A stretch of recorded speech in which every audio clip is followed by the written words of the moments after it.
Hey,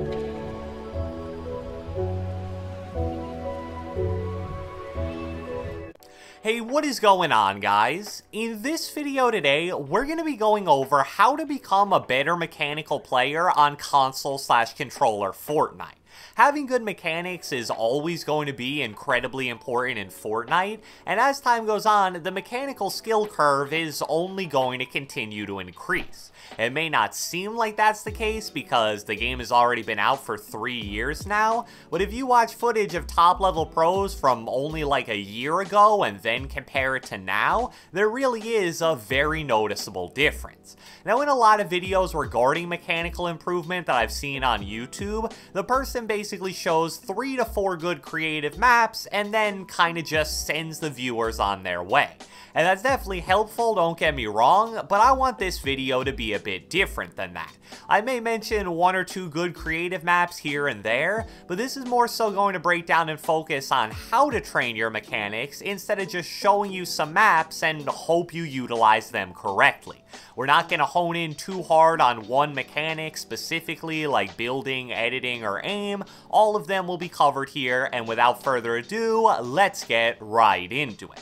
Alright, so I want to start this video off by talking about an interesting little debate when it comes to practicing and improving mechanics: consistency versus long grind sessions. This is a question that I've seen asked a few times before in my comment section. Basically, if I'm trying to get better mechanics in general or get better at a specific mechanical skill, is it better to practice for an hour straight in one session or split it up into multiple 10 or maybe 20-minute sessions instead? And I think that's a very interesting question because we don't live in a perfect world where you can just train your mechanics all day, every day. It obviously gets boring very quickly, so unless you're literally a pro, you probably aren't going to willingly do too much of it. And also, people are busy with school, jobs, and life in general. So again, unless you're a pro, training mechanics in Fortnite is probably on the lower end of your priorities. So I think it's good news for most people that the majority would agree that consistency is the way to go instead of one long grind session, and I think there's 2 main reasons why that's the case. First off, the more important one is that if you train your mechanics every day, even if it's just for a short amount of time, you're making sure that your muscle memory that you gain from that session stays fresh in your brain. And at the end of the day, that's really the root of what mechanical skill is. It's basically having muscle memory ingrained enough into your mind to where you don't even really need to consciously think to do a certain tunnel or high ground retake.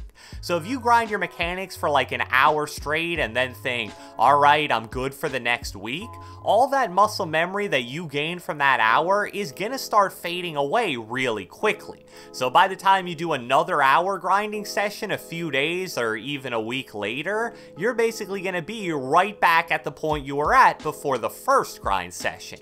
Obviously, it's not like it isn't going to help you at all, but I'm sure you get the general idea of what I mean.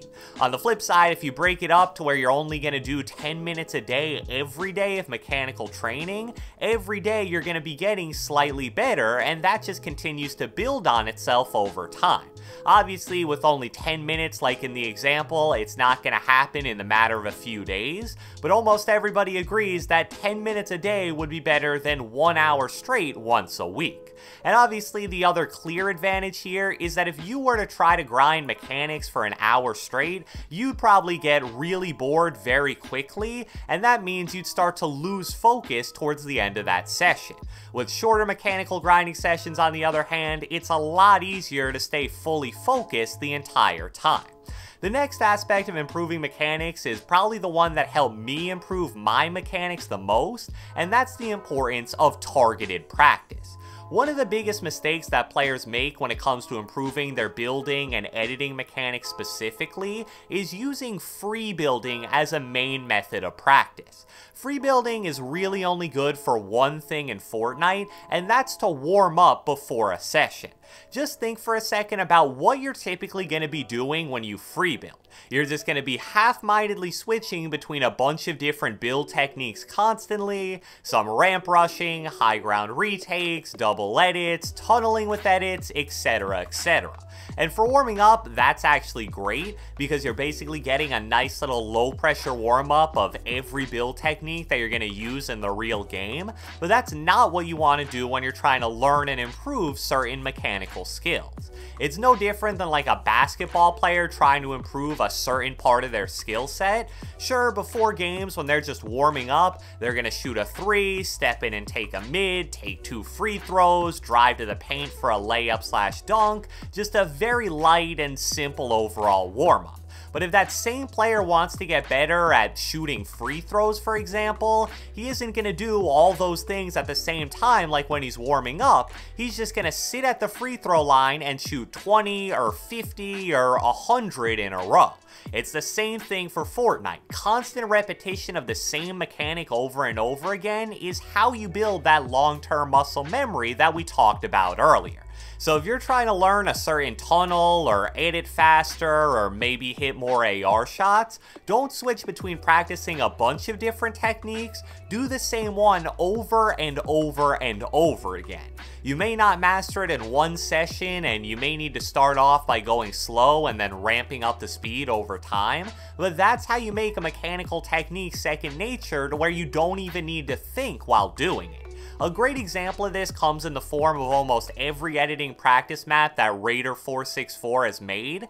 These maps are considered by many pros to basically be the consensus best mechanical training maps in the entire game, and if you've ever played one of them before, you know that the edit sections are these giant straight lines of the same edit over and over again that basically go to max build height.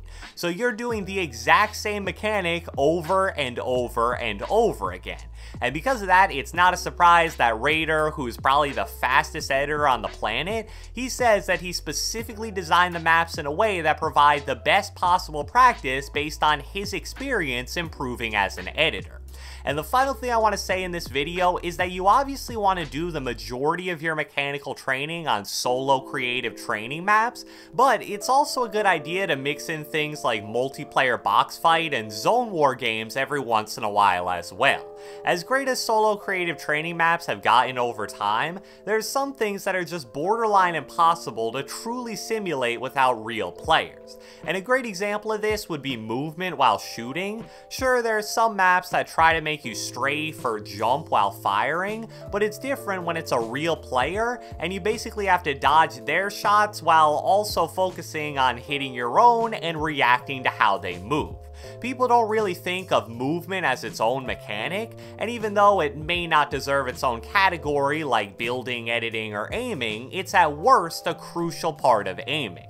So it's always a good idea at least every once in a while to take what you practice from your solo training into a more realistic multiplayer situation, and then you can really evaluate what you need to improve and work on even more going forward.